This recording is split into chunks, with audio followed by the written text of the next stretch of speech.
అవసరమైన వాణ్ణి కారెక్కించి ఊటికి పంపించావు. నువ్వు ఉత్సవాల్లో మునిగి తేలుతున్నావు. మరి నా సంగతేంటి? నన్ను పట్టించుకోరా? ఏంటి నిన్ను పట్టించుకునేది? నీ సంబంధమే తప్పుడు సంబంధం. దానివల్ల నువ్వు నెల తప్పితే పట్టించుకోవాల్సిన అవసరం నాకేంటి? అయితే ఆ మాట మీదే ఉంటావా? నేను పబ్లిక్ ఇష్యూ చేస్తా, అప్పుడు పట్టించుకోగా.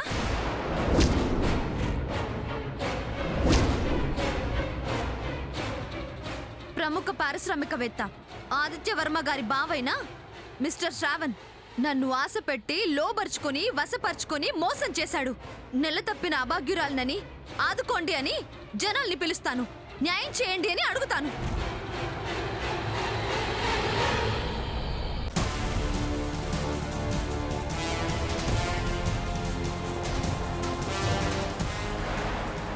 నీ మాటలు నమ్మేదెవరు? అసలు నీ కడుపు నిజం అని గ్యారంటీ ఏంటి? నిజమో కాదో ఫోటోలు వీడియోలు నిరూపిస్తాయి. మెడికల్ సైన్స్ ఎంత డెవలప్ అయిందో మీకు కూడా తెలుసు. నన్ను అనుభవించిన వాడికి, అదే నీ బావకి ఒక కొడుకు కూడా ఉన్నాడు. వాడి రక్తం నా కడుపులో పెరిగే పిండం రక్తం ఒకటేనని డిఎన్ఏ టెస్ట్కి పంపిస్తాను. ఆ డిఎన్ఏనే సాక్ష్యం చెప్తుంది. ఏది నిజమో ఏది అబద్ధమో జనం ముందు అదే ఉంచుతుంది. మీరు చెయ్యను పో అన్న న్యాయం జనంతో మీ చేత చేయించేలా చేస్తాను.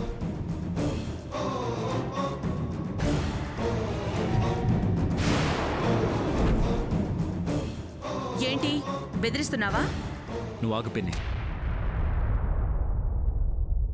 జనంలో పెడతావా? ఖచ్చితంగా పెడతాను. ఇలా దరిద్రంతో చావడం కన్నా శ్రావణ్ణి దక్కించుకొని నా బిడ్డకి ఆసరా కలిగించి చావడం మేలు. చెడిపోయిన పేరు ఎలాగో తప్పదు. తెగబడితే నాకు ప్రత్యేకంగా పోయేదేమీ లేదు. కానీ తమరికే చాలా డ్యామేజ్ అవుతుంది. పేపర్లలో టీవీలలో మీ బావగారి కృష్ణలీలలు క్లియర్గా టెలికాస్ట్ అయ్యేలా చేస్తాను. మీ ఇంటి ముందు ధర్నా చేస్తా, మీ ఫ్యాక్టరీ ముందు దీక్ష చేస్తా, మీ ఆఫీస్ ముందు స్ట్రైక్ చేస్తాను.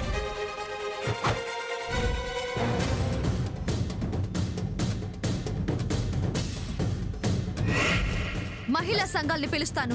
మొత్తం మీ గురించి, మీ దౌర్జన్యాల గురించి పబ్లిక్ గా మాట్లాడతాను. జనమంతా నా విషయంలో కదులొచ్చి సానుభూతి చూపించేలా చేస్తాను. అప్పుడు మీ గౌరవం, మర్యాద, హోదా, పరువు, పలుకుబడి, పరువు, ప్రతిష్టలు అన్నీ బజారు పాలవుతాయి. ఆలోచించుకో ఆదిత్య, ఓ ఆడదాని ఉసురు తగిలి నాశనమైపోతావు. నీ భార్య కూడా గర్భవతాన్ని విన్నాను. కడుపుతో ఉన్న ఆడవాళ్లను ఒకేలా చూడకపోతే నీ సంసారం మట్టి కొట్టుకుపోతుంది.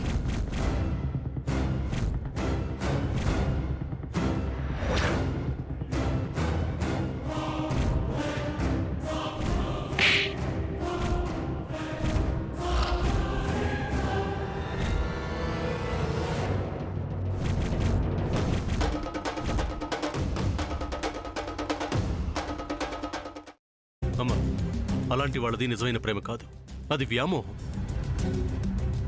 ఎగ్జాక్ట్లీ చిన్నత్త. నిజంగా ప్రేమించుకున్న వాళ్ళు అలా చేయరు. ఎంత మనసు విరిగిపోతే కన్న కూతుర్ని పట్టుకొని మా దృష్టిలో చచ్చిపోయా ఉంటుందా తల్లి? అది సరే అమ్మా, తన కూతురుతో తన మాట అనేటప్పుడు ఆమె మాటల్లో వ్యథ, కళ్ళల్లో బాధ గమనించావమ్మా? పెద్దబాబుకు బర్త్డే విషెస్ చెప్పు కూడా వెళ్ళాం కదా. ఊరికే ఎలా కాలిపోతుంది? మంట పెడితేనో పడితేనో తగలబడుతుంది.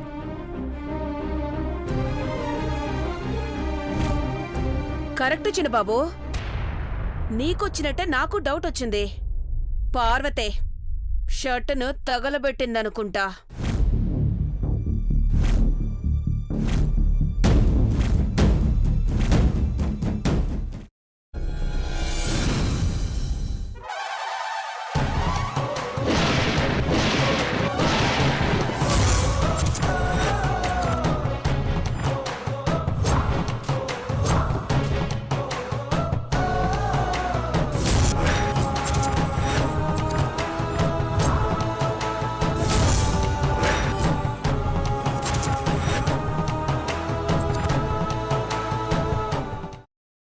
తర్వాత పొట్టు తీసేసి చాప్ చేసి పక్కన పెట్టుకోవాలి.